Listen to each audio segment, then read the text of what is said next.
Recording in progress. It's 7:03 PM. I gotta turn off Excuse me 1 minute. Okay. It's 7:03 PM, and I'm calling the Hamilton Planning Board meeting to order, the September 7th, 2023 meeting to order. This meeting is being recorded, and accordingly, I will take roll call. So when I call your name, would you please indicate that you're present? Pat Norton, Present.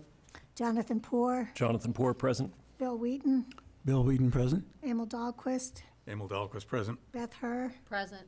Rick Mitchell, Present. Matt Hamel. Present. Excuse me, and Marnie Crouch, present.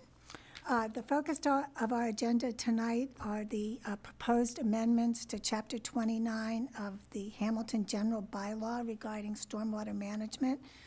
We have before us tonight a number of documents. The primary documents are a red line version of the existing general bylaw that has suggested amendments to it.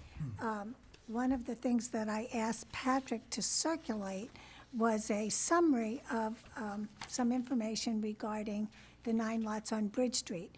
And those 9 lots on Bridge Street really precipitated the planning board's need to reevaluate the general bylaw in view of a loophole that we discovered in it. So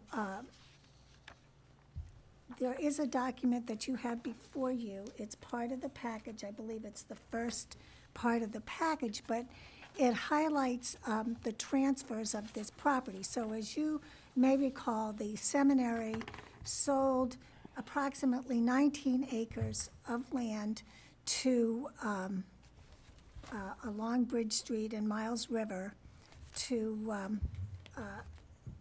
Bridge Street Property Distribution Conduit, LLC.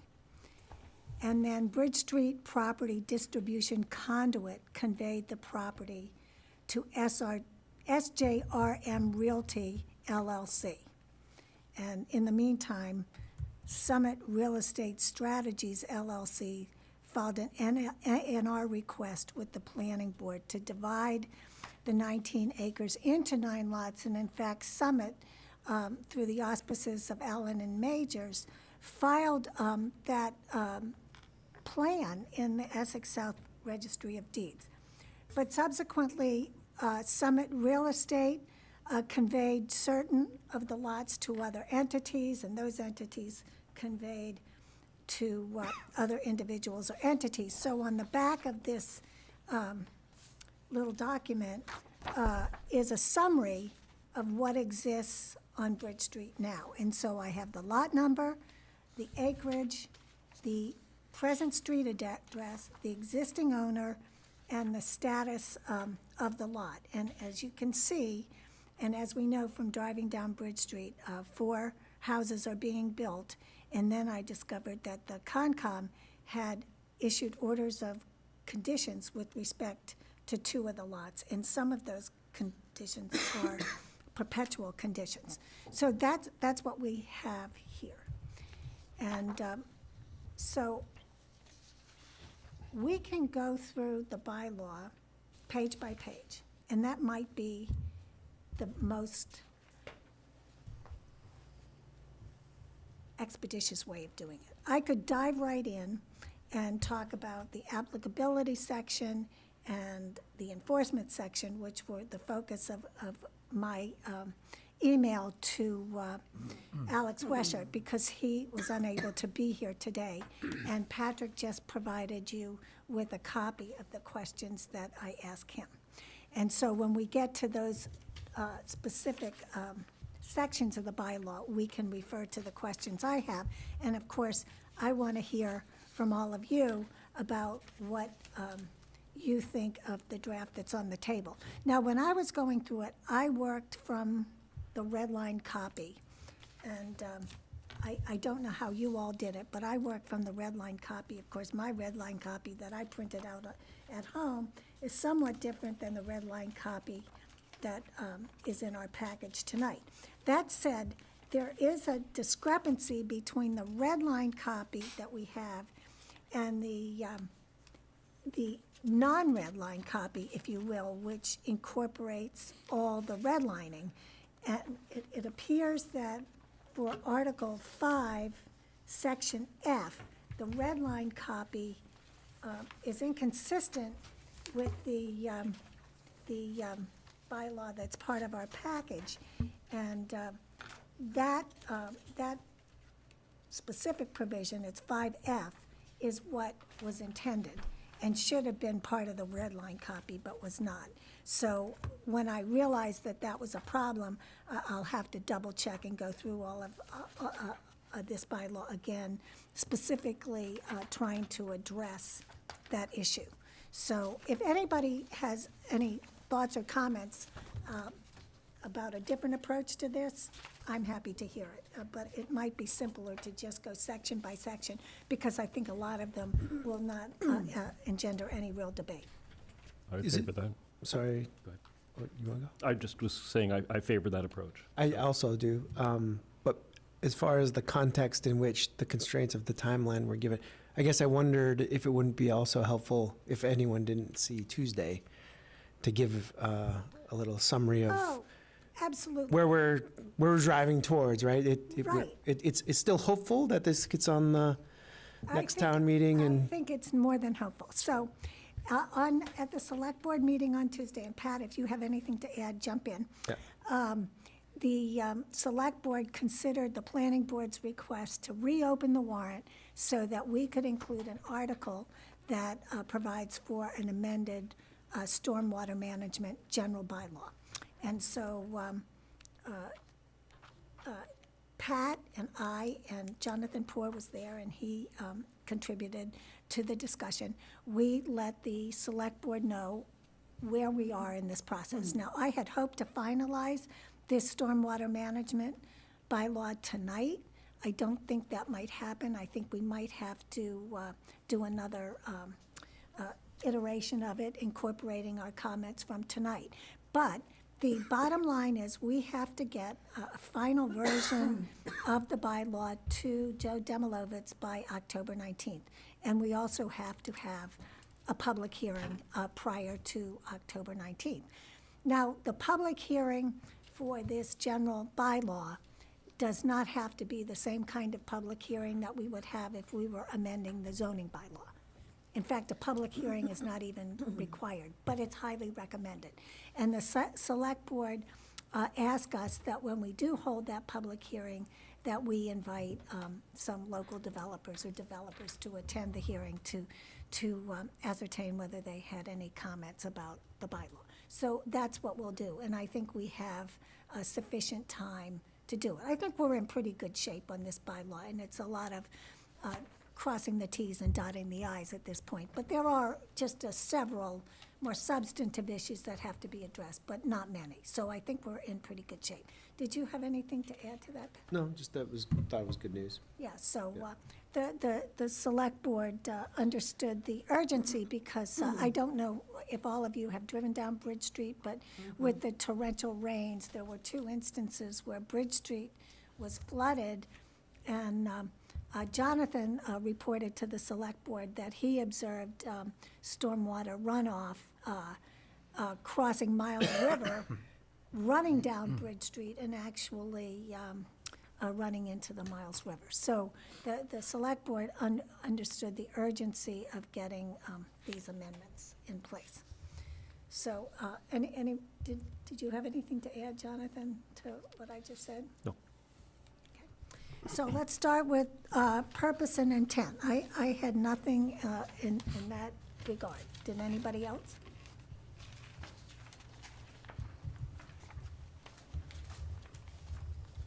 Moving along. Definitions. Under definitions, grubbing is mentioned, but unless I'm mistaken, it isn't referenced in the bylaw that I saw. Grubbing, Pardon me, I didn't hear you. grubbing. Grubbing, oh. It is there. It's defined. Right, but then it's not used, I don't think, in the bylaw that I saw. Maybe I Right. missed it. what I discerned is that grubbing is not used, but clearing is. So clearing is any activity that removes the vegetative surface cover.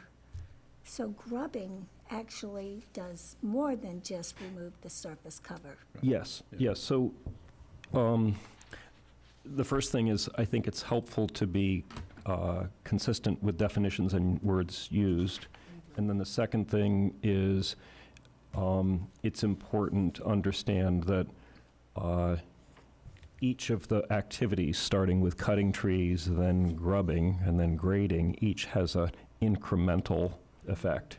Right. And so you just want to be careful that you're being clear about which activity. Right, and I agree with you, because when we get to some of the questions I had for Alex, I include tree clearing in the list of activities. So I think we should add grubbing as well. Yes. Because my intent here with this bylaw is to eliminate any and all ambiguity. No one can get confused about anything. Does clearing include tree cutting? Does it include grubbing? Who cares? We'll list it all. And then there's no way of saying I didn't understand what was intended by this bylaw. So to summarize, there's no change proposed in the definitions. It's really as we get into the content to figure out where that fits. That's all. Okay, so the definition that was, Like applicability, that's where it would be. right, we'll get to that, Yep. because Yeah, I okay. added tree clearing to there. So common plan of development or sale, I think this was a definition that we had looked at and did not have a problem with. Does anybody have a problem with this definition? Does anybody want to add anything to it? I think it's quite broad, and in fact, it says it's broadly defined. So if someone is interpreting this, they should broadly define it, not narrowly define it. So in this regard, one of the May I, given all of the applicability constraints, what is the purpose of defining a common plan? If you have the administrative review or the permit required for anything up to an acre and then over an acre, what is the purpose of? Well, the question I had for Alex, just as by way of background, is that if you look at that chart as to the ownership of the lots on Bridge Street and how the transfers occurred, I asked him, would those circumstances and that existing ownership constitute a common plan of development or sale?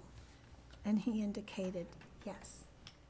But what happens is the is- purpose The of purpose- identifying a common plan? Because then I think you can have a stormwater management system that applies to the lots that are within that common plan So- of development or sale. Right, which so is when you're some- going through the review, the objective would be that you can have, water from this lot, move over to water from that lot, and then connect and drain some way. It could make for a much better and more efficient Okay. stormwater management system if you're looking at, for example, contiguous lots as opposed to one lot. And in fact, I think that would probably be less expensive overall.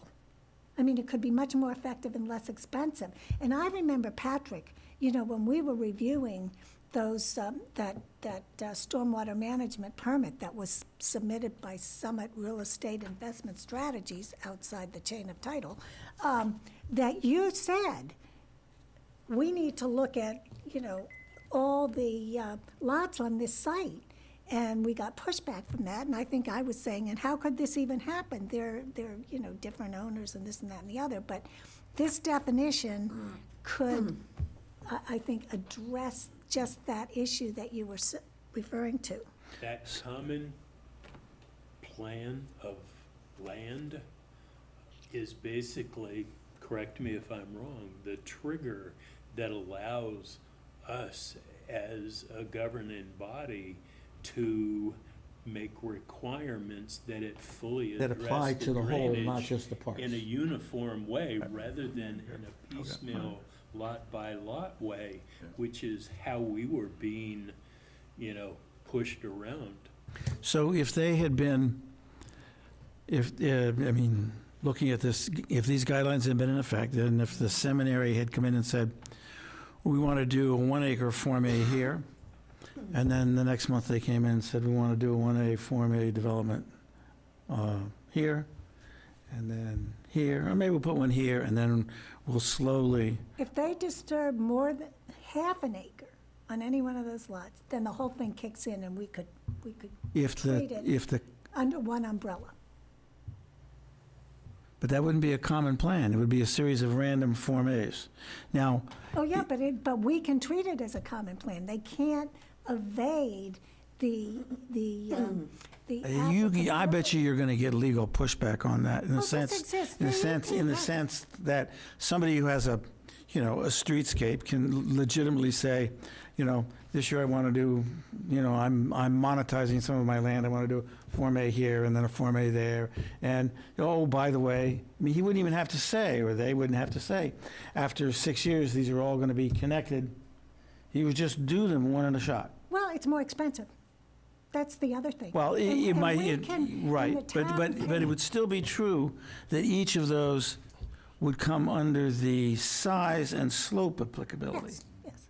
Right, so we wouldn't be able to manage them as a whole, but individually, we would still have a review Belts and with suspenders. guidelines of each of them. Belts and suspenders. Well, I Right. think, Alex, So that would work to their disadvantage, okay. I would agree with Bill's analysis that if they were willing to stretch it out over many, many years, they could fly through that loophole. Right, And but that, that's not exactly going to get them the maximum no, dollars no, per- no, but his point But is somebody taken. was somebody else. His point is taken. Yeah, right. But we would still be able to review each of them individually under the other parts of applicability, but we wouldn't be able to manage them or recommend changes that would apply to the entirety. Right. And that would be, in some ways, probably to the detriment of the owner, eventually. Yeah. Well, unless they were really myopic. Yeah, it's almost lot by, there are some provisions, I think, within each lot that have to be observed or designed for. So it's not a one-size-fits-all in many cases. But I think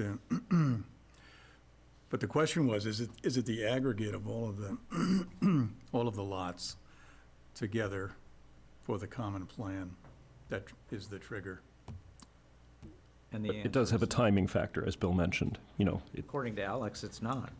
It says, in my opinion, the A&R plan for Bridge Street lots could be considered a common plan of development for purposes of proposed definition of common plan of development or sale. Further, in my opinion, the following part of the proposed definition would capture the Bridge Street situation. Right. But that's because they came in with 9 lots to begin with. If they come in with one, and then 6 months later another, and over a period of 2 years, they actually brought in But 9 at Form As. But at some point, if they own it, we can ascertain whether they own it. I mean, if they hold title to it, they can come in at different times, but And the we fact know. is that you can come up with a finding, and they'll have to take you to court to reverse it. And that's going to tie them up for 6 months to a year. So they have to decide whether they financially want to go through that or to actually comply with the bylaw. Clearly, that wouldn't have worked for Gordon Conwell. Well, we have to remember, these amendments are Running going fast. to be prospective. I mean, we can't look back into time, but this is all moving forward. So I think the next definition is one that I had an issue with. And so I think, to your point, Jonathan, this is where we might want to add grubbing. Because right now, it says any activity that causes a change in the position or location of soil, sand, rock, gravel, or similar earth material. And I have including tree cutting, we can add grubbing, clearing, grading, or excavation. And that phraseology is used elsewhere in this bylaw. But by adding that, it's crystal clear what's intended.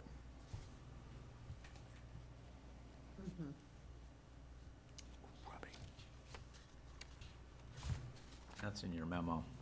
Right, I did tree clearing, but now we're going to add grubbing. Okay.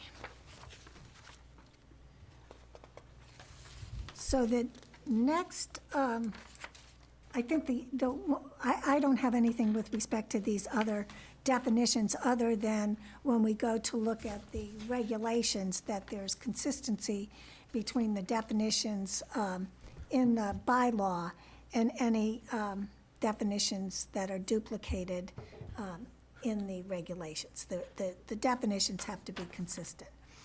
So we had a discussion about slope, and I think, Is Emil and Jonathan happy with this? right, are you happy with this definition of slope as it stands now?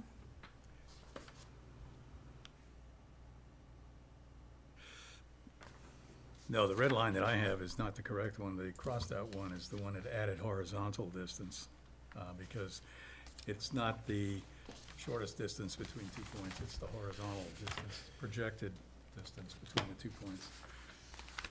So, you know, the red line that I'm looking at in the handout tonight says highest point, lowest point, elevation. That doesn't make sense. Within Right. disturbed land divided by the distance between the 2 points. But And in the non-red line version, it says the difference between the highest point and lowest point in elevation within disturbed land divided by the horizontal distance between 2 points. Is that, yeah, that's, That that's the sounds better. correct one? that's I the think better we one. really need to be looking at the non-redlined Right, version. right. And maybe go on the record saying what it is we're looking at. So otherwise, Right. We're This is a unfortunate. little bit of a free-for-all. I mean, only if you, because usually slope is given as a percentage, so in this case, you could add to that, the rise divided by the run times 100 equals the percentage slope, It's expressed as a percentage or a ratio. if you want to express it as a percentage. Anytime, mostly you see when it's a slope, you're going to see a percentage. Right. I mean, 9 times out of 10.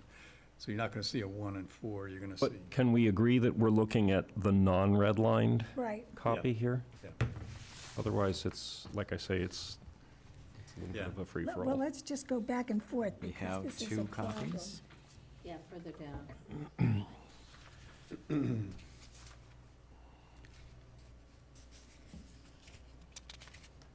So do you want to change this definition further? Well, I'm asking, does the board want to consider just adding, it's kind of the definition of the percentage? The mean, that's- rise It's divided by the run. How would you do algebra. that? I mean, I don't think Times we have to 100. explain math. I think we have to define what slope is. Yeah. And the We important thing did. about I'm not that saying is so. over that disturbed area. I don't know if we I'm need just to saying, keep translate that- that to percentage. I'm saying keep that first sentence, but then I got it. Oh, but add, add something to that first, the first sentence is the definition of what it is. Highest elevation minus the lowest elevation, the difference between the two. The vertical difference divided by the horizontal distance is the. I think the non-red line version is very clear. right. But you could add slope is I'm just saying, Someone would- keep it, but add. Slope the is measured by. Slope is measured by percentage, which is the rise divided by the run times 100 equals the percent slope. Well, can we just, how do you, do- Yeah, I in mean, words, how do you do that? Slope is measured by, simple. By the rise. Well, you have to make sure that if you're going to change that, that it's consistent with the applicability. Because With the that refers to slopes in percentages. That's Right. where we're using a percentage, so Okay, that's why you okay, want to do okay, it, yeah. Yep. as a change. Right, And the slope is So- measured, percentage, slope as a percentage, slope as a percentage decimal into percentage. is measured by the rise divided by the run times 100. times 100, Well, that's not what we're saying, though. It's not, the Rise rise over divided run. by the run. we're saying the distance, I think it's more clear to say difference between the lowest and highest points. Yeah, I guess I don't disagree. If somebody can misconstrue the fact that you're trying to divide If you say the difference between the highest point and lowest point, you could put in parentheses, Expressed as a percentage. vertical distance. You could say vertical distance there, because we're using horizontal distance. So you could do a parentheses there, say vertical, the difference between, because it's a difference, that means one minus the other. That is a vertical distance, right? Well, you're saying the highest and lowest. Elevation. Highest and lowest Takes care of infers that. But vertical. I mean, if we're gonna define it and we're gonna say rise, we have to put rise maybe in the But we don't definition. put, we But don't you're say saying the rise on highest it and anywhere. lowest, that's vertical.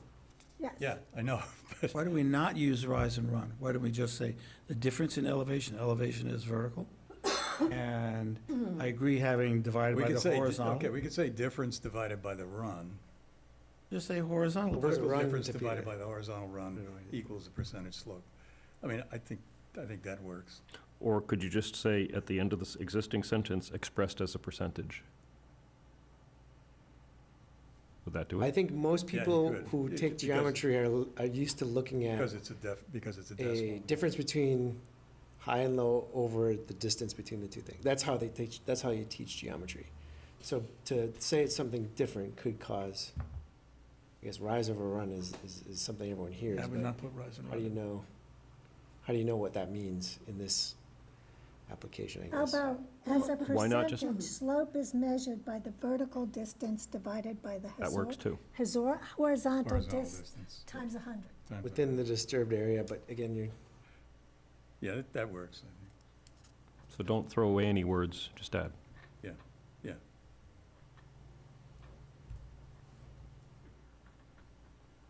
I'm okay with that.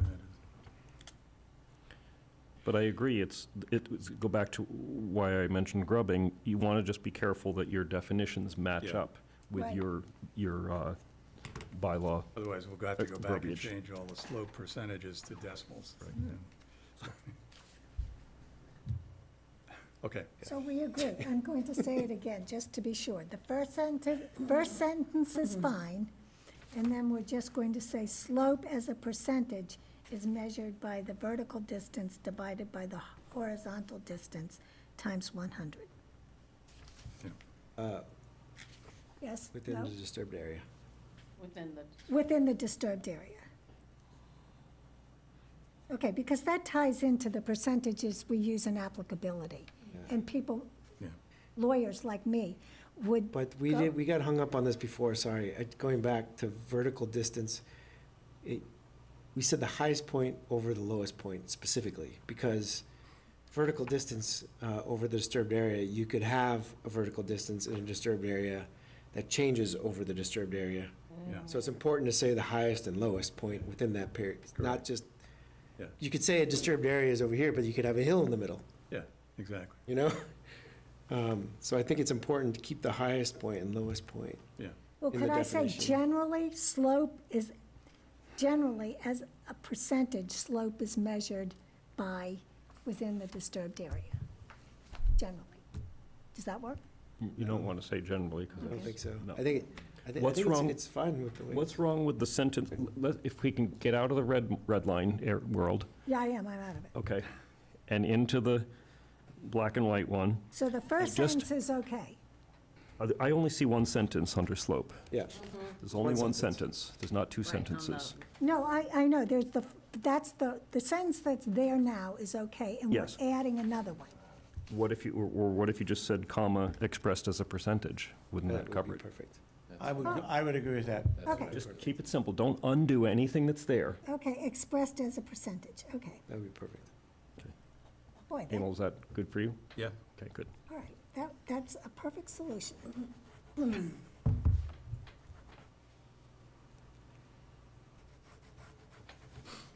Okay, I need to ask a question once you Sure. get this. Under the definition clearing, any activity that removes the vegetative surface cover. I'm anticipating getting 1,000 questions. Can I cut a tree in my yard?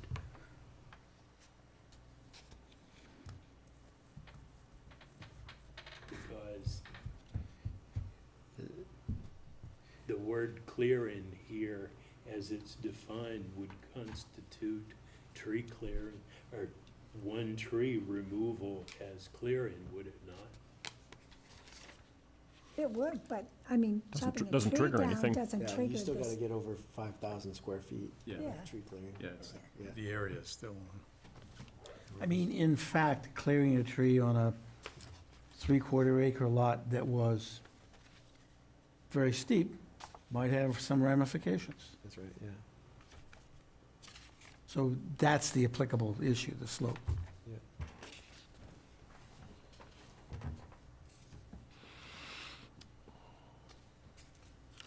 Continuing. Yeah.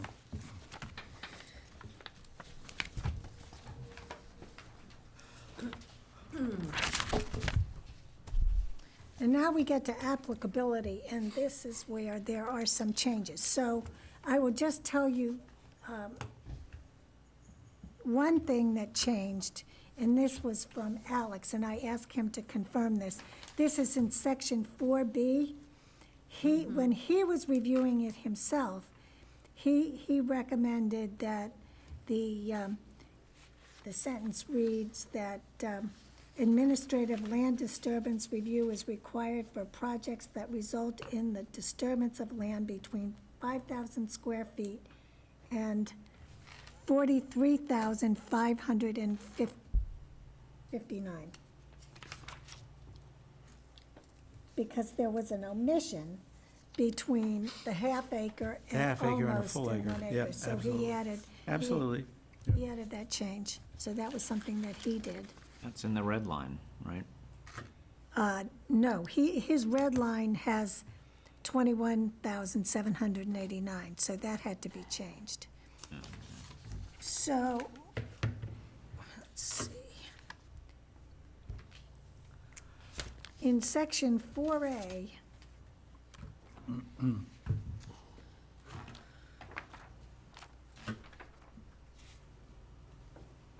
I recommended using the term land disturbance permit instead of just a permit, okay?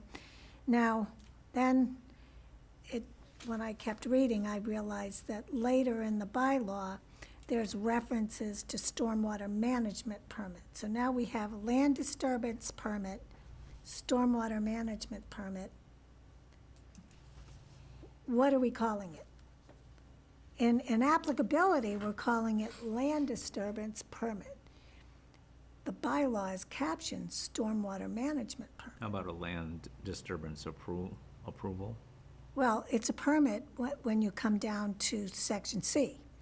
So we can define permit. Permit may be referred to as either a land disturbance permit or a stormwater management permit. We can cover ourselves that way. Or we could choose to use the term stormwater management permit or,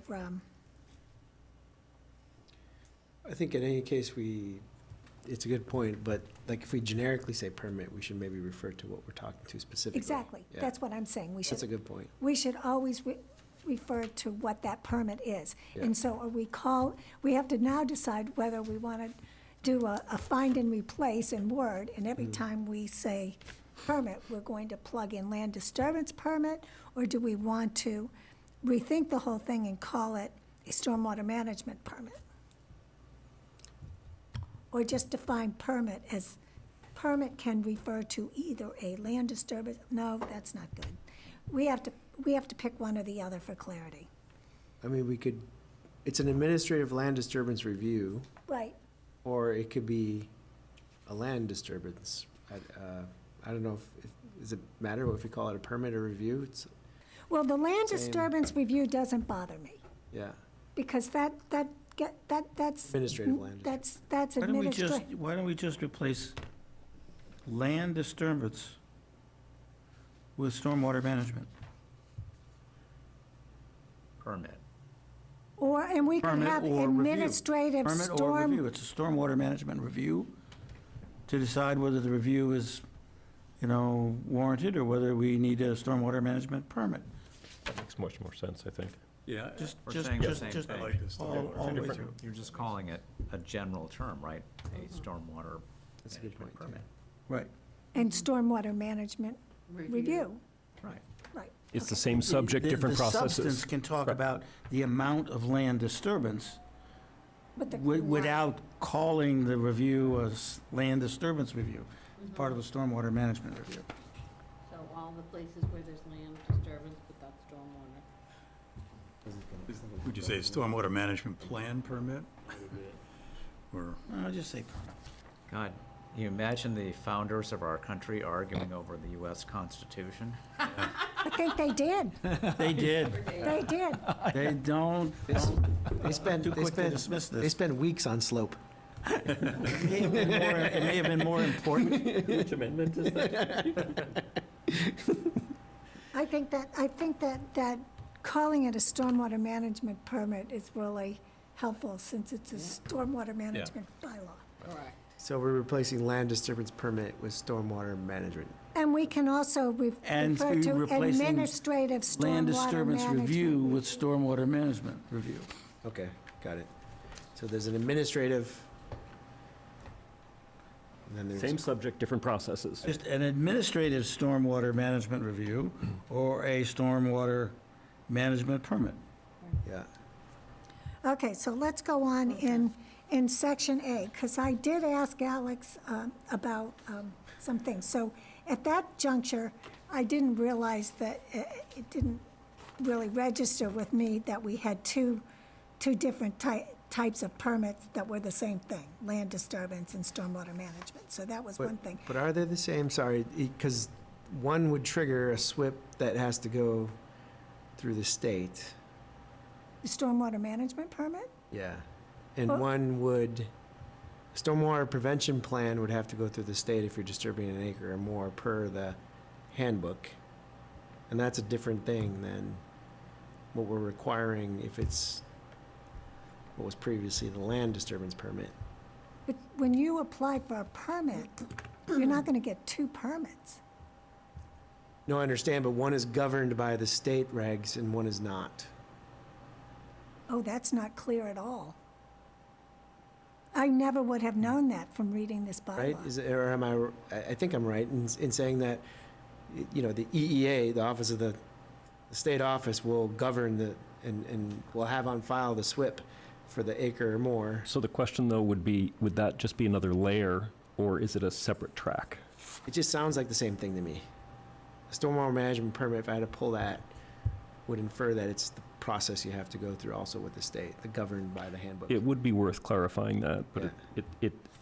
it's not a completely different track, it's just another layer. Yeah, you would apply the same philosophies maybe within our definition of what we want to achieve, but Right. it's still a different process that we Agreed. call, that Agreed. the owner would have to go through. Do we have to worry about that? It would be confusing to me if I came here and I had to pull a stormwater permit. There are many first-time developers out there also. We're testing the waters for the process. So I agree that it'd be helpful to make that somehow clearer, and maybe Alex could help us with that. Really? Because I don't know where that would come in, from what I've read in section 4 and section 12. I don't understand where the whole SWIP process would come in. Well, so We're now the going to talk state- about a stormwater management permit. Yeah, The town doesn't require the SWIP, right? no, No. no. The bylaw just refers to the handbook, and the handbook says you have to have a maintenance plan, you have to, there's specific calculations and everything else. I guess I just assumed our land disturbance permit was anything conditional that we would look at applying, or philosophies from the handbook that we would look at applying specific to the project, given the nature of the work, Which is different than a stormwater management plan. which is different than a stormwater management plan that That's like how to. you would have to submit and get signed off by the EA. That would include a lot of work by a civil engineer, that'd be very expensive. I mean, so you wouldn't write that into your bylaw, but you would allude to that in your references to the state requirements. Yeah. Yes. Or do you just go back to the land disturbance review and the land disturbance permit, because then it's different language? How do you feel about that?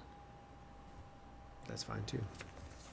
I guess I assumed there might be a form, I would like to attach to the regs, a very clear form that would fill out the nature of the project, the information that you would need to assess, whether it fell into the bucket of the administrative, the land disturbance, or the SWIP that's over an acre. And then that's a clear process governed by the state. And the other two are a little bit more subjective that we could impose conditions on if we thought necessary. Another word for a Oh, permit. boy. I don't know, Patrick, have you ever come across this Mainly in discussion? the subdivision plan Yeah. process. Typically, because the DPW department is usually headed by an engineer, they're always thinking about making sure that a SWIP is filed. So they're typically the ones that are enforcing that. I was just trying to find on my phone in the town subdivision requirements where that might be, but my phone's not giving me that yet. I was trying to pull the Manchester land disturbance permit also to see how they, So a question would be, would it be alluded to in F1 and then again?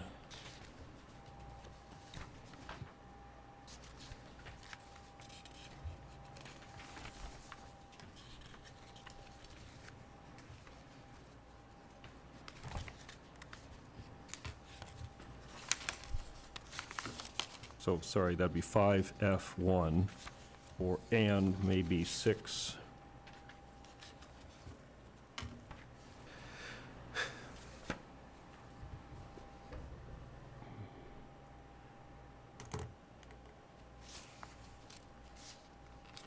Maybe it's some provision further down in 6 under F, or it's sort of a different category than anything in there. You'd have to create another entry. do you want But me basically, to? you can't define all of it, but what you would do is allude to it so that they're looking at the requirements in the manual to see, because this, in the manual, that's where the triggers occur, That's right. not in our bylaw. Oh, that's right. So what you'd want is some verbiage, some legal verbiage that says, this is our, basically, I'm in layperson's terms, this is our bylaw, Yeah. but it doesn't circumvent all of the secondary requirements in the handbook, you know, in the mass requirements. Mhm. So these are the local requirements, and then you need to look at the But the Additional requirements are requirements. different from the disturbance. So, I mean, applicability doesn't deal with how you fix it, Can I make a right? The suggestion? stormwater management plan is how you fix it. The land disturbance is just, are you doing enough to warrant fixing? That's correct. We're looking globally here Yeah. at the Yeah, whole yeah. bylaw. Right, so So- rather than permit, we need a synonym for permit, right? That would leave the language as it is. The word permit is what's causing the agita here, right? Well, not necessarily, because really, this bylaw is about getting the local permit. I understand, And- right, but the confusion is, as I understand it is, if you use the word permit, then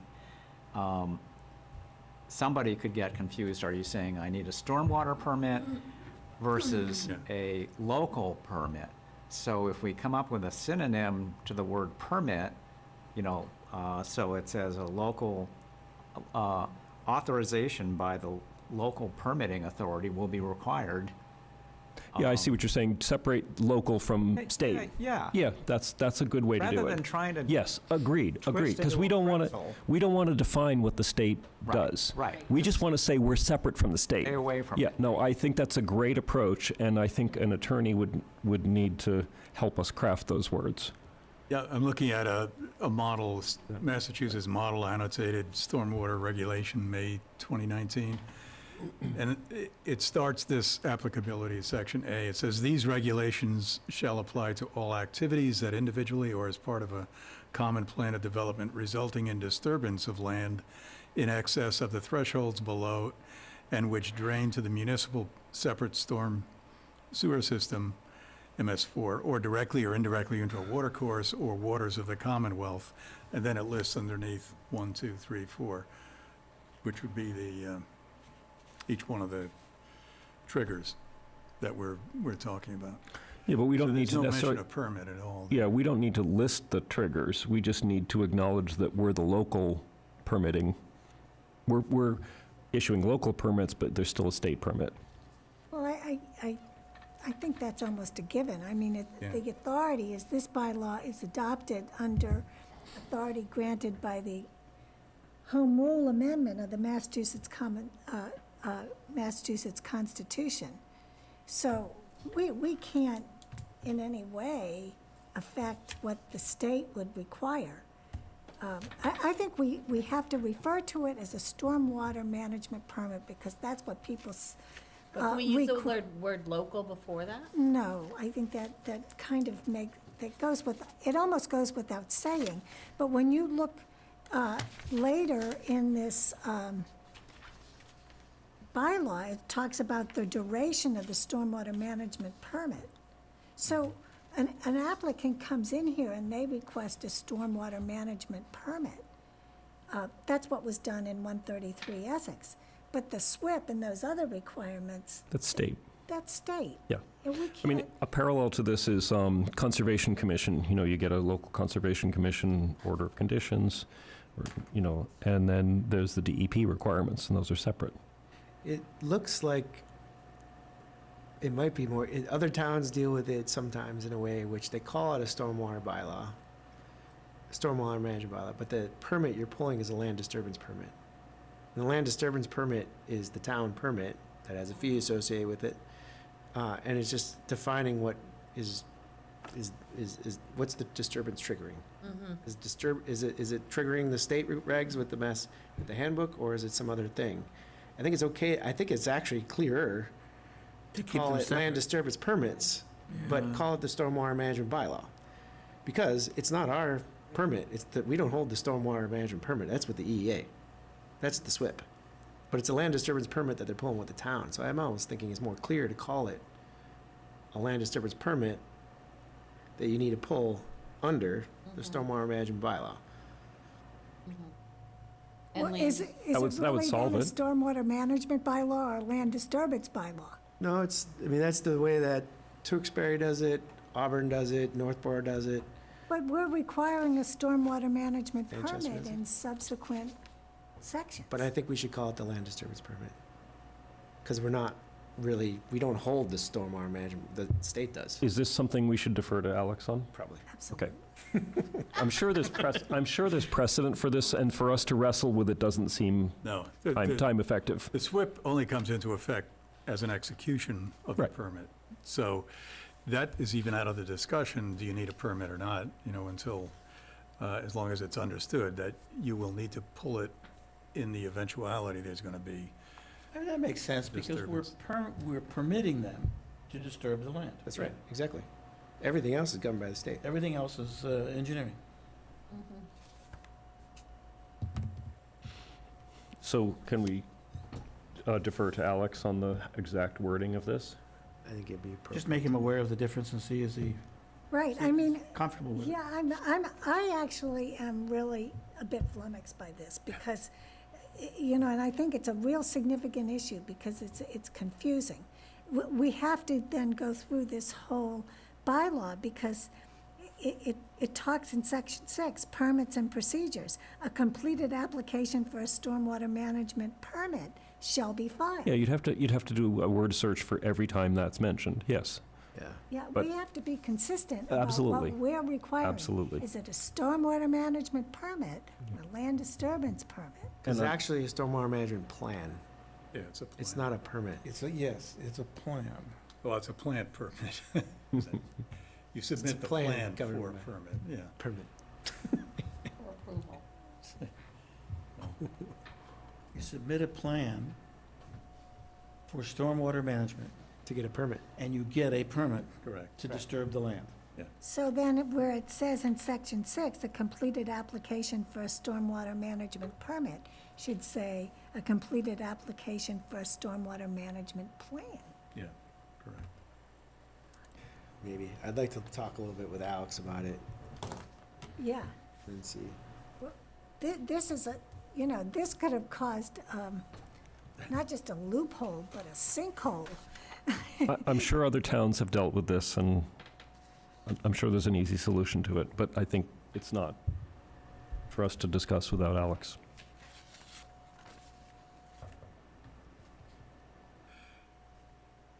And this section A, is this where you want to add the tree clearing? Yes, so section A is we'll add Second sentence. tree clearing, grubbing, clearing, grading, and excavation. So that part of it Tree is okay. cutting, grubbing, clearing, Grading. grading, and excavation.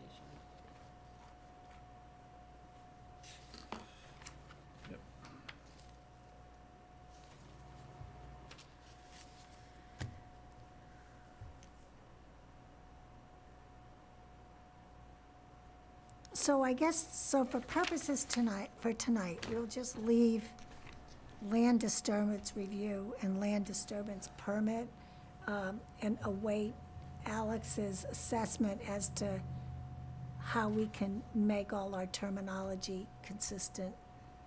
I'll reach out to him tomorrow. I started working on the regs too, and I don't know if we want to clarify a permit fee, and if one is greater than another in the 3 instances where it's the administrative or the land disturbance or the other. Some towns have a higher fee for the more complex jobs in the permit application process. Some require a notice in each case, or that notice gets published. I think if, you were a neighbor to the Bridge Street homes and I think we have enough problems with the bylaw before we get to the regs. I Okay. don't know if we can really address that tonight. I Okay. mean, I understand the point. So with respect to the next section, well, wait. you're done. So applicability, section D, there are numbering discrepancies for sure. So there were 2 3s And formatting. and formatting, yeah. So there were 2 3s when, so that has to be corrected. Oh, and the other thing here in this section on applicability, hold on,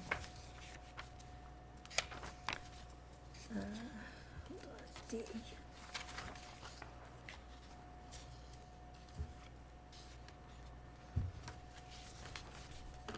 In subsection D, it would be 7. It says maintenance, reconstruction or resurfacing of any public or private way, and the installation of drainage structures or utilities within or associated with such ways that have been approved by the appropriate authorities, provided that written notice be filed with the planning board. Who are the appropriate authorities?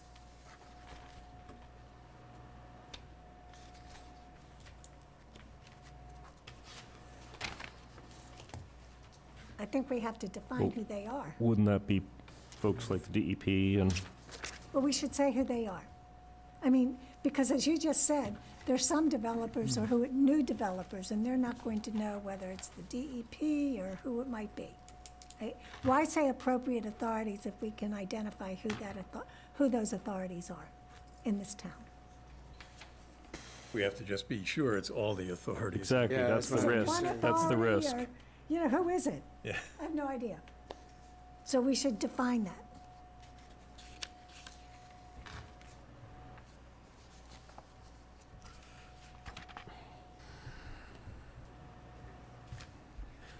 I mean, my reading of codes and bylaws when a situation comes up like that, they keep it general so that it's an inclusive umbrella instead of itemizing, because as soon as you itemize, you might miss something. Yeah, And that's a loophole. Yes. Um, So it's safer, puts the onus on the applicant exactly. to, So in other words, if it's applicable, period. Right. Even if out of the blue, it's the Board of Health for some reason, even though you're Yeah. paving a street. There could be somebody new. The Board of that Health, does you're, it. you're overlapping the leach field of a septic, you know, and the Board of Health says you can't do that. If we forget Board of Health here, you know, now we've screwed up. So I would vote for this to stay as it stands. Could we Be say, as general and vague as possible, and to let us make the interpretation. And it also says, it has, what's the word? The word is authorities. So if you have authority over something, like I gave the example of a Board of Health, you're paving, and you're accidentally paving over the corner of a leach field, you can't do that. So that's an authority. The Board of Health is an authority that says you can't do that. Okay. We don't have to itemize that. And then behind that, it might be a state authority that says you can't do that. We don't want to itemize that either. And you can't anticipate, you know, what all those authorities would Or be. you could have a new authority. Right. and Then you. Yeah.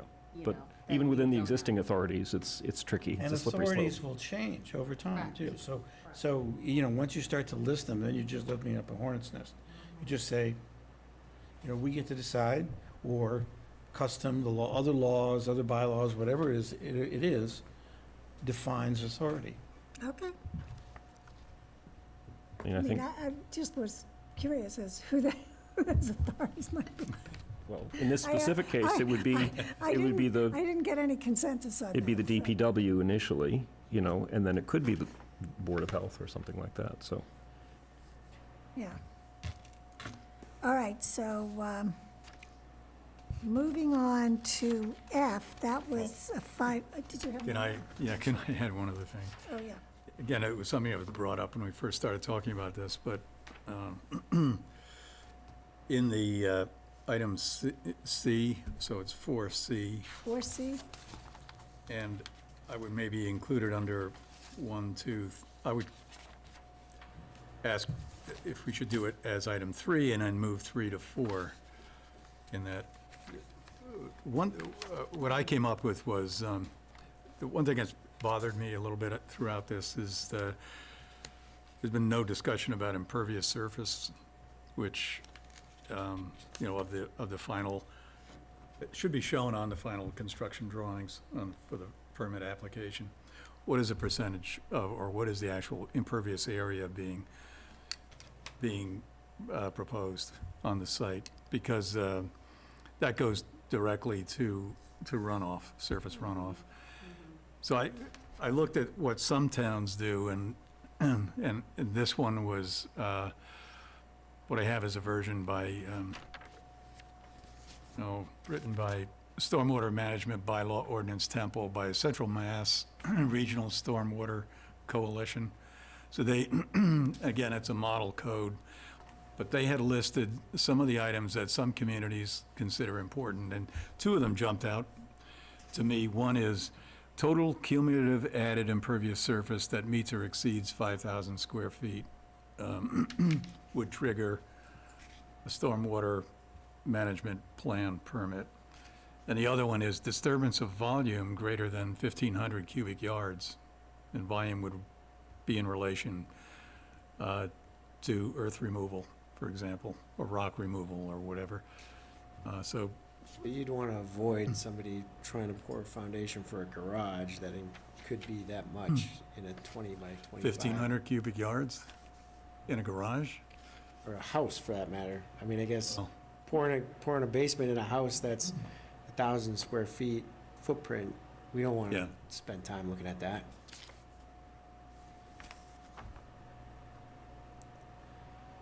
Okay, or well, no, because that would be probably the size of a small house, 1,500. Well, cubic yards, though. Do you want this That's under qu- that's- applicability? Cubic yards. Yeah. That's where I've seen it before, yeah. Again, it's a triggering mechanism for the stormwater plan. That cubic feet. what was the first one? I thought the one with. The first So one how- was To be impervious. consistent, let's try and do this, though, because every trigger in C starts with any land disturbance, and it would be any land disturbance that involves, what, how much impervious surface? Total cumulative Total cumulative, added impervious surface that meets or exceed 5,000 square feet. That would be, So would you put that under definitions of land disturbing activity? it I would put it be, as item number 3 under C. so that would really be for. I'm just trying to think of, a really big house, it would be a shopping center. Well, 5,000 square. or, Well, go ahead. this says impervious area, so, I mean, a house is impervious surface. So you could get maybe a footprint of, let's just say, 2,000 square feet for a house. But then you've got pavement, you have a swimming pool, you have whatever else is all impervious surface. And when you run through your calculations on coverage, you have to include all of those things as part of your Are coverage. you trying to do this for an existing building or structure, or for new? It could be new, or, it says added to the site, so if it's new, it's new. If it's an addition, it's added.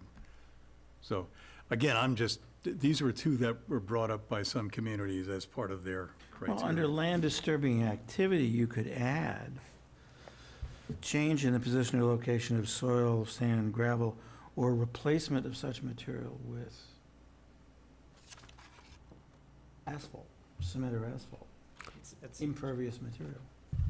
It sounds like we're really getting, I mean, we're at 99.9% and we're trying to go for 100% of perfection here. We're trying to prevent what happened at Bridge Street, Right. and Yeah, but that's- suppose somebody wants to put a shopping center on a 10-degree slope, Yeah. and they're gonna have, 40,000 square feet of parking. yeah. But they would have just. You would sort of like to look at that, right? Oh, we're looking at that on Browns Hill, so basically. Browns Hill is another example, the surface parking on top of the hill. And Browns Hill abuts, I think, lots 1 and 2. Yeah. And when lot 2, if it Right. is number 2, is clear cut, there's a stream course that directly connects the current parking lot at the top of Browns Hill with a sluice aiming right at the Mill River, so, But they would be Miles triggered, River, rather. they would trigger the state requirement to follow I mean, I'm trying to think of a situation under the town of Hamilton governed permits they pull that are under state regs. And if we're doing these impervious surface calculations, what is the planning board gonna impose for conditions on projects of that nature because they're changing vegetative surface to impervious surfaces?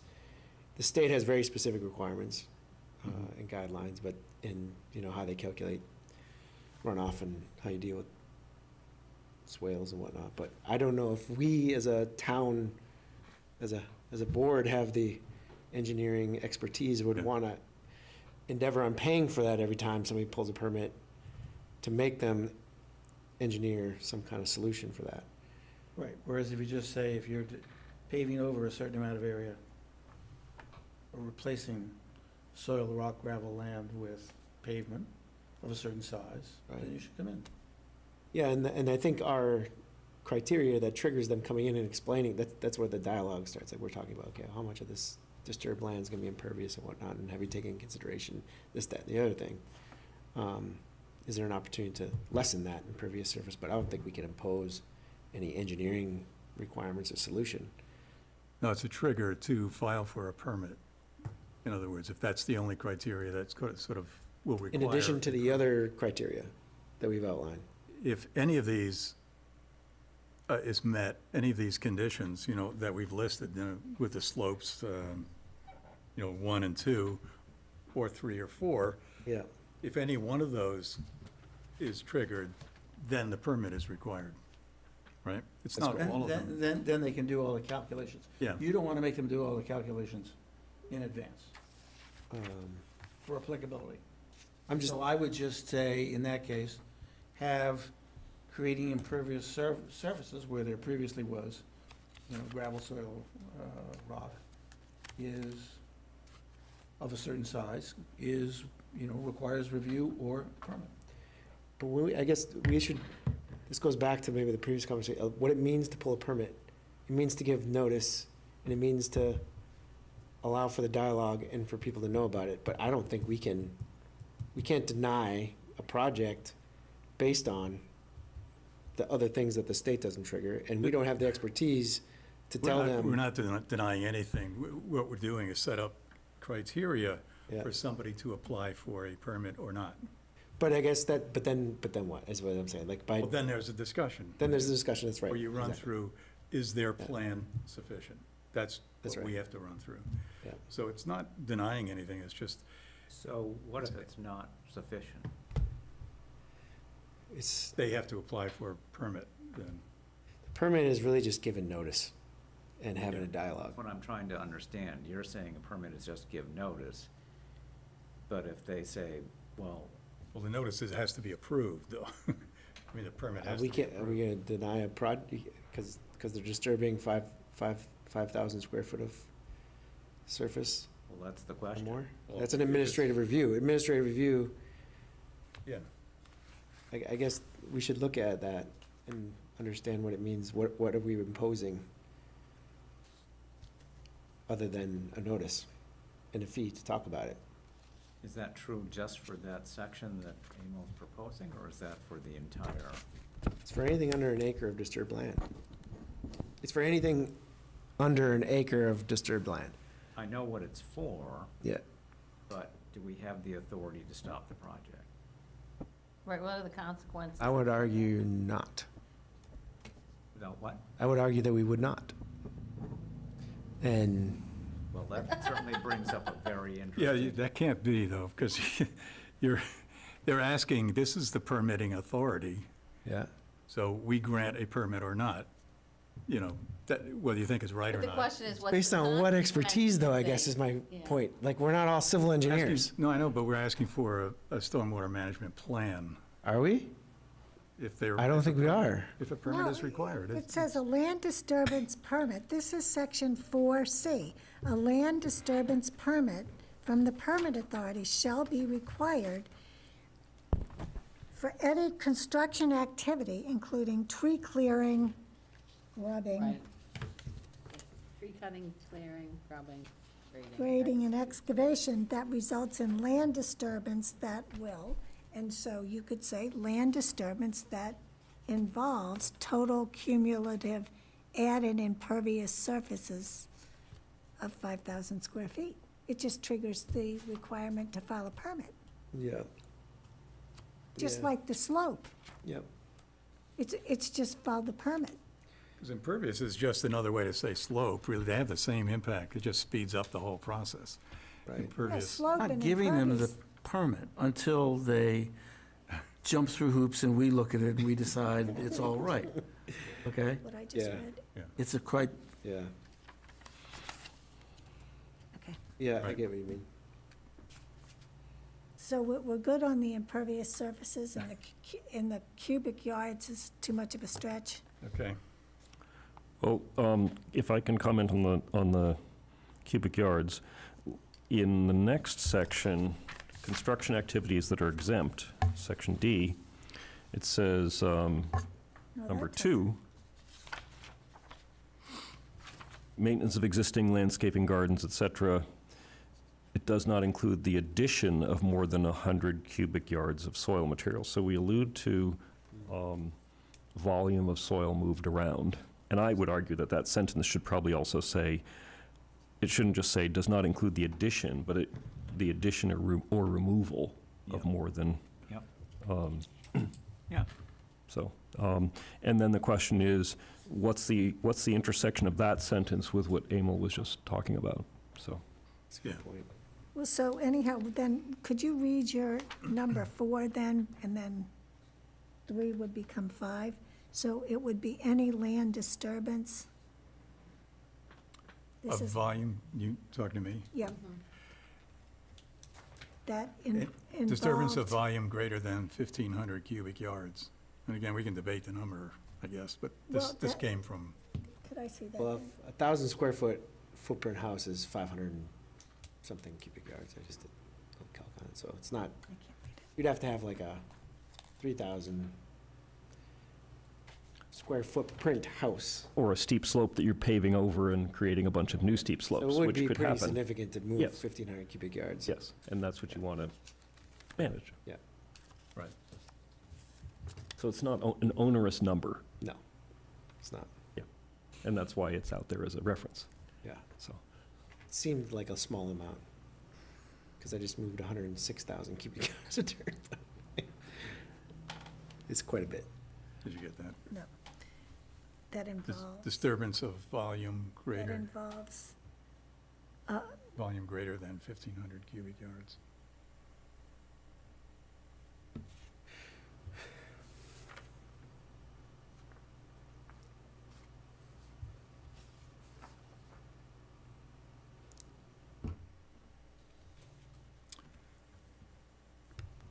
So then the question comes, what does the gap mean between 100 cubic yards of soil excluded and then the trigger? There's this funny gap, just like there was between the area, half an acre and an acre, there was a gap.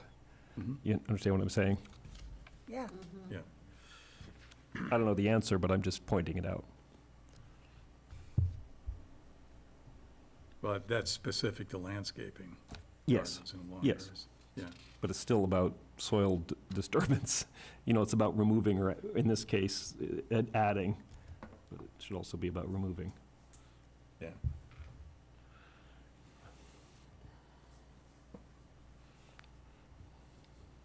so where are we? Are we leaving it in or out?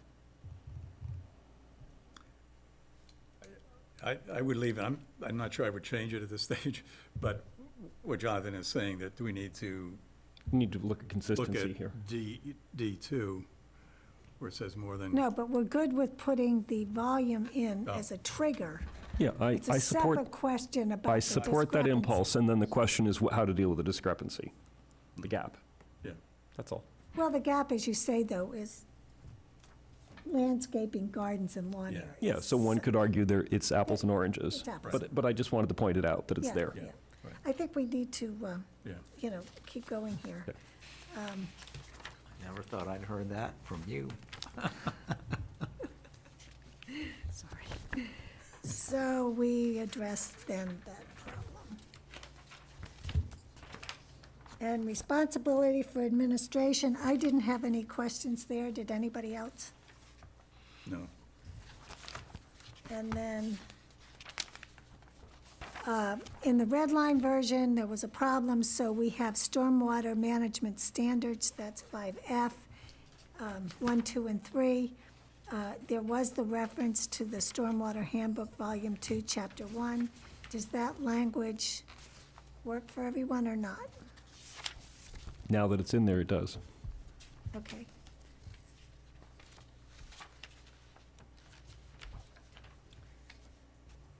And I don't think I had anything. Let's see, hold on.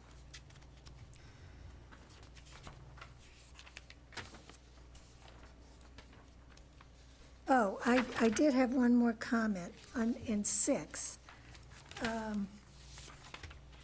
It would be Section B, entry.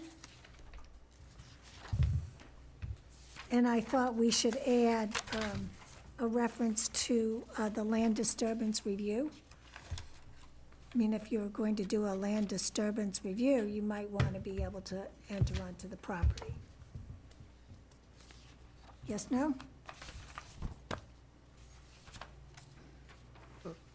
Sorry, Mr. Barnes is on asking, I assume you will not get to the BHOD this evening? Question mark. Probably, it might be later this evening, but we will get to board business, so it depends if Dr. Barnes wants to bear with us.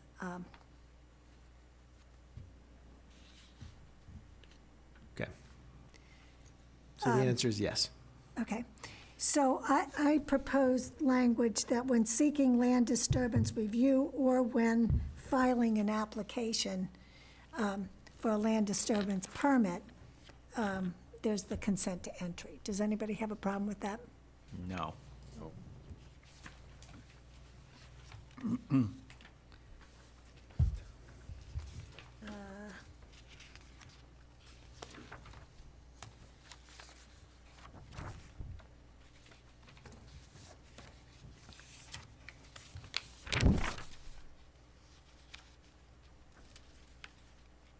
And then in waivers, we have,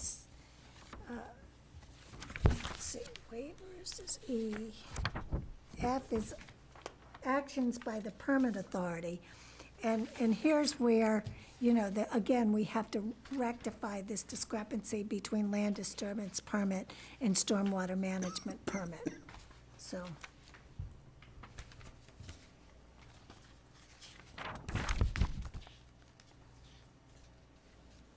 Right, and that brings me to enforcement, and I don't know if anybody had any other comments before enforcement, section 12.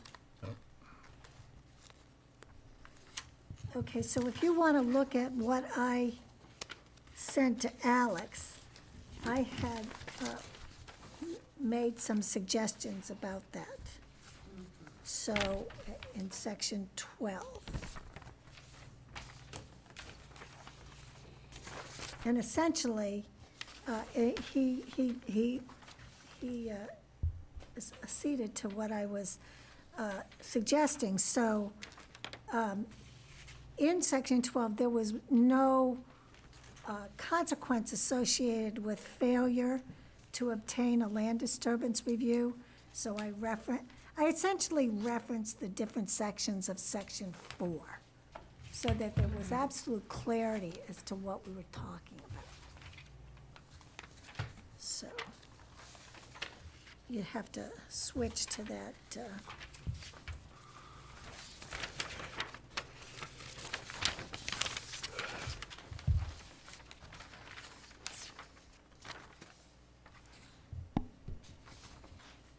And that reference still works, even though. So looking at what Alex agreed to, or is everyone fine with that, assuming we stick with the term land disturbance? Yes. No problem with it. Yeah. Okay.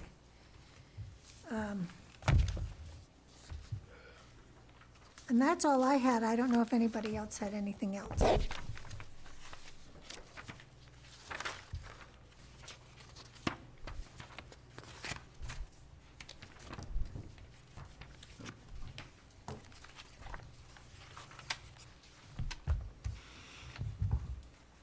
So, I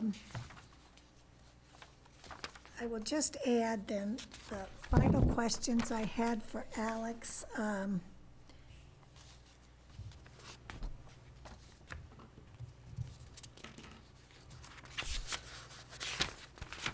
I asked him to confirm the effective date of any amendments that were passed at town meeting, and he confirmed that after the Attorney General's office approved the proposed amendment, assuming it were to pass at town meeting, then at that point, the bylaw would be legally effective and would apply to all construction activities or new land disturbance activities greater than 5,000 square feet. And then in terms of notice, I asked him about any statutory notice, and I alluded to this at the beginning of my remarks. There is no statutory notice requirement, but obviously, he said he would recommend providing at least 14 days' notice of a public hearing to review and approve the final version of the bylaw with publication of a notice in a newspaper for 2 successive weeks. So, I think that it's incumbent upon us at our next meeting on September 19th to have a very, very, very final version of this bylaw in hand. And so, Pat, I'm happy to work with you with the changes that I've noted, and we can have Alex give us a final version, and we can get that notice out. Let me see. We do that September 19th.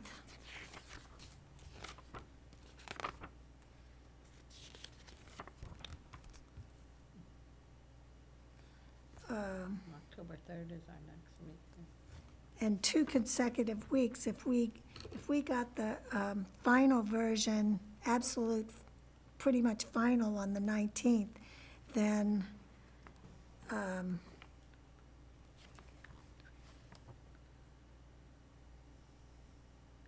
think would October 3rd work? Need 14 days. When's the town meeting?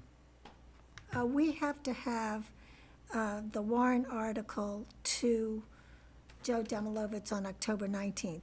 So we could even have a public hearing on the 17th if need be, but we can confirm with Alex about that notice. It's not statutorily required, so I don't think we would be, it would be an egregious violation if we didn't have 14 days, but I think we can work that out.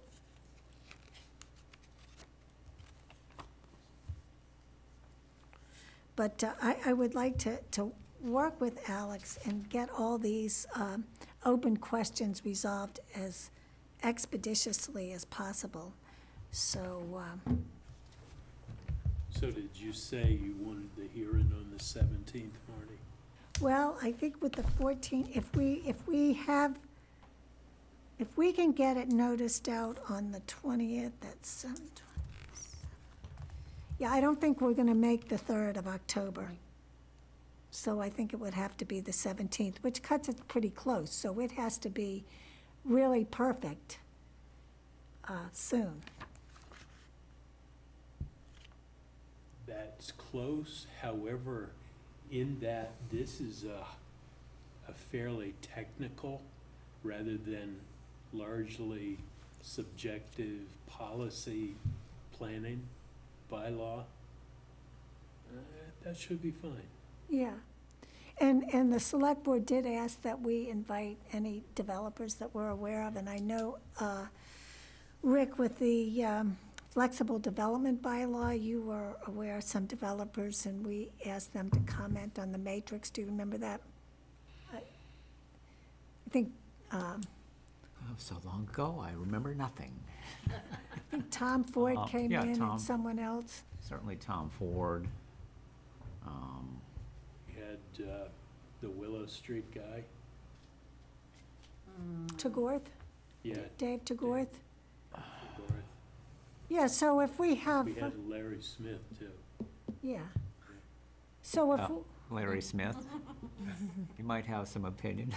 he's in the clear. Right, I'm not sure he'd want to engage in this at all. But anyhow, if we can come up with some reasonable list, and it will be in a newspaper, so I don't know if developers read notices like that, but we will do our best to accommodate the expressed desires of the select board. But there are some, pretty significant questions that we have to clarify as to nomenclature and, any type of, if there's any way of making it clear that this is not, we're not getting involved in any state regulation. I think it's obvious, but, if Alex were to comment on it, that would be fine. And I can work with you on the language that I jotted down here, there, and everywhere. So I think we're done with this topic. Am I correct? Does anyone have anything else to add? No. Speak now.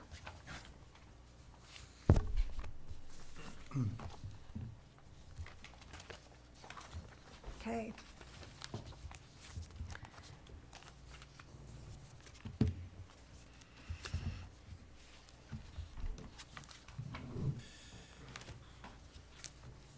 Well, I think we can, as the chair, I'm going to defer any discussion, given the hour, of any potential changes with the respect to the flexible development bylaw or any other items in board business, item number 2. Does anyone want to comment on any of those things that pressing, or can we defer them? I think it can wait. And so, at this point, with apologies to Dr. Barnes, I think it would be helpful to just go ahead and consider the minutes from October 11th, and if we can get them approved, that would be great. Did anybody have any comments or changes to the minutes from October 11th? Only one on page 8 is a typo. Fourth paragraph down, next to last sentence, the ZBZ should be ZBA. Should be. That's it? That was the only thing I saw.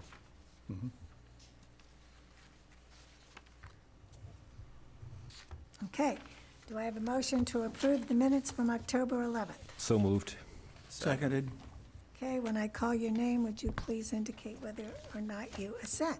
Pat Norton, Pat Norton, aye. Jonathan Poor, Jonathan Poor, aye. Bill Wheaton, Bill Wheaton, aye. Emil Dahlquist, Emil Dahlquist, aye. Rick Mitchell, Aye. and Marnie Crouch, aye. Apologies, you weren't here on October 11th. I was via You? Zoom, Oh, you were? right here. Oh, but I don't think you could, this was primarily, oh, yes, in part you can. We dealt with the 133 Essex. Aye. Okay, unanimous. So we've Perfect. approved the minutes for October 11th. Now, here's my question. We've approved a lot of minutes. Have those minutes been posted on the planning board webpage yet? I believe they have. Okay. I'll make sure that they have. Yeah, I thought I saw a few instances where they may not have been, but I cannot be sure.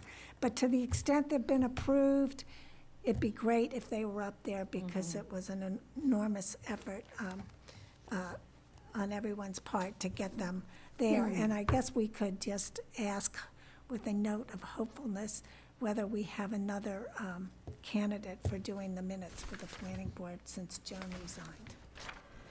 We have a part-time person who's doing 2 or 3 boards right now, and she's going to be doing hours. Okay. Okay, that's great.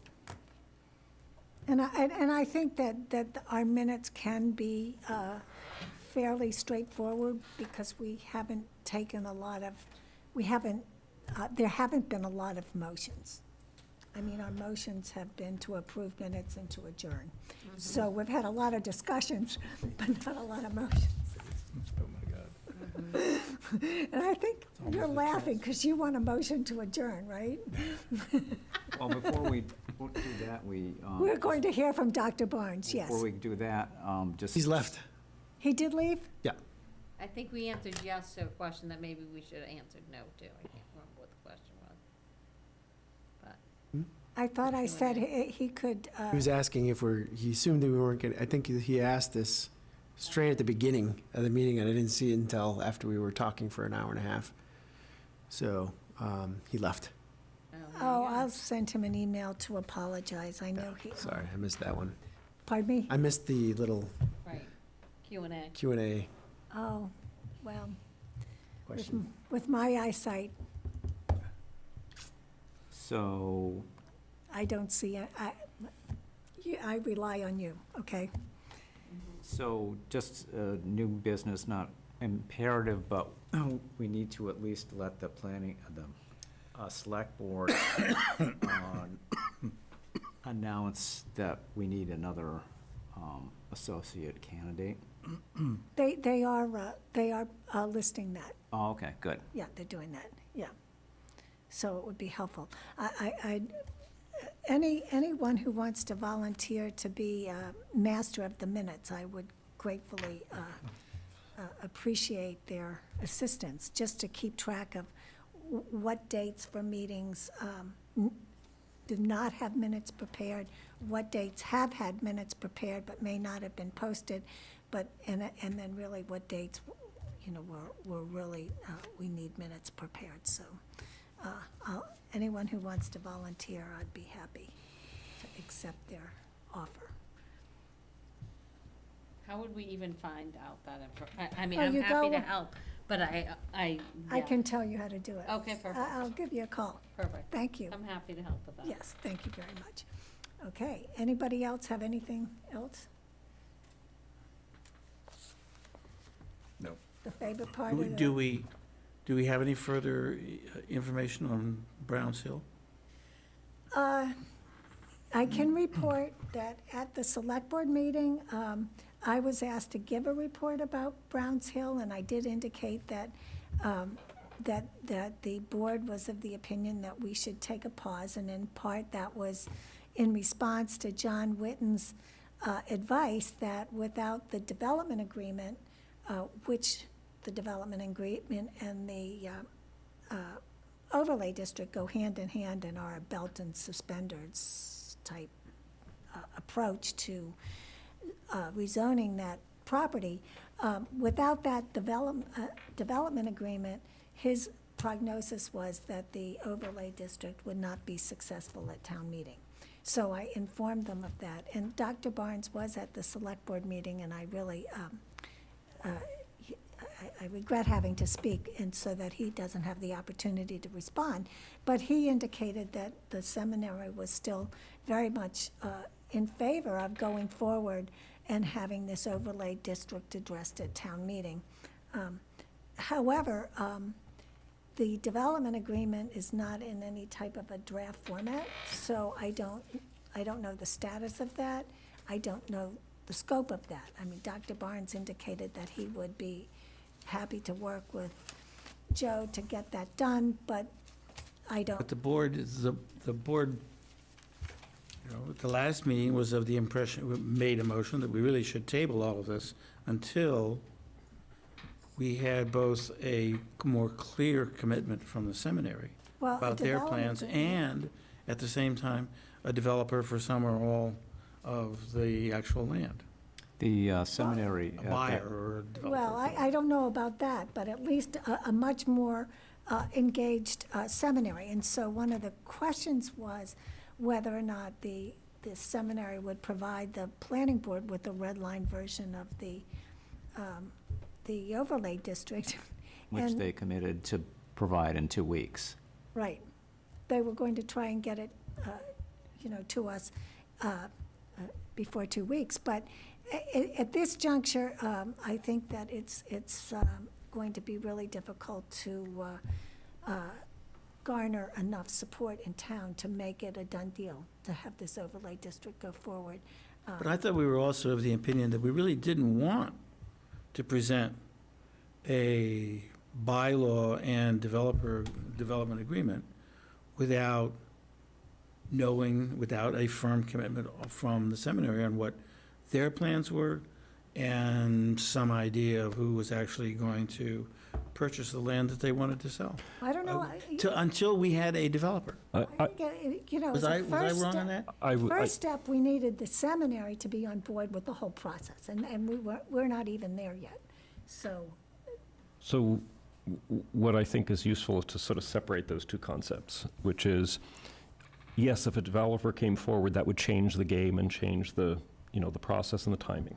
But that's not part and parcel with whether or not we go ahead or not. What we need is the development agreement and some clear communication from the seminary that we're together as a group, we're on the right track. But that's not predicated on, none of that's predicated on a specific developer coming through. If a developer came through, it would move the game board somewhere else. right. But that's not, those aren't tied together. Right. So But I that's mean- my understanding of the discussion. And- Correct me if I'm wrong. no, I think that's my understanding, and I think John Witten was really adamant that if the property owner is not supportive of the overlay district, it's really, you can't go forward. you're stymied.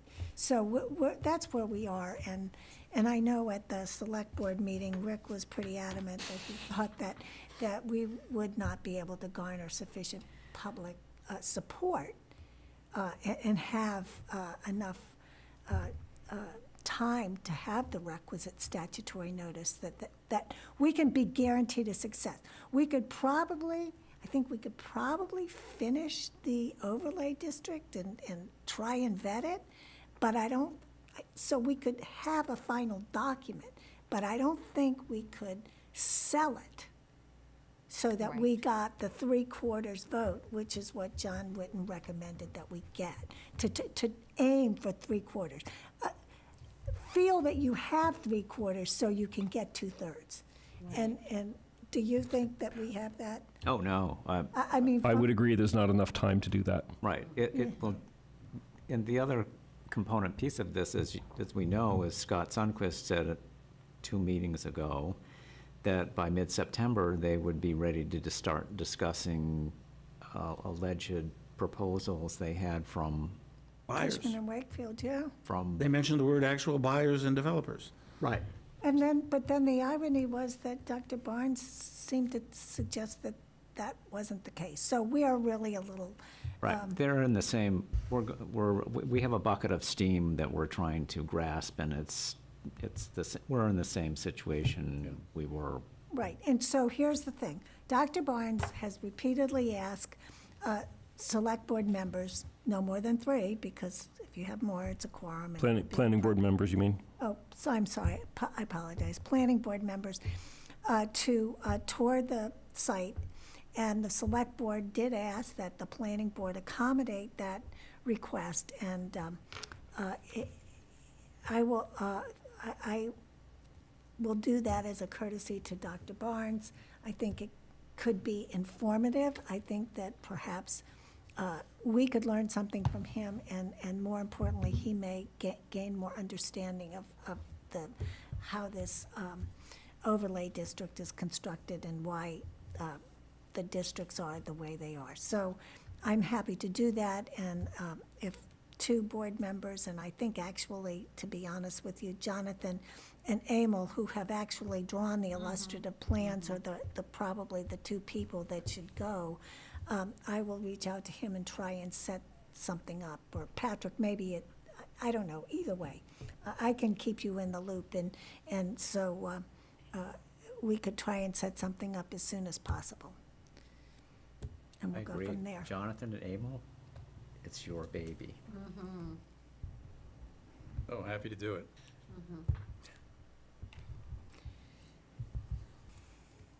Okay. Motion to adjourn? Second. What did you say? Second. Second. He said second. Okay. Roll call vote. Pat Norton, Pat Norton, aye. Jonathan Poor, Jonathan Poor, aye. Bill Wheaton, Bill Weeden, aye. Emil Dahlquist, Emil Dahlquist, aye. Beth Herr, Beth Her, aye. Rick Mitchell, Aye. and Marnie Crouch, aye. We're done. Thank you. Oh, before 9.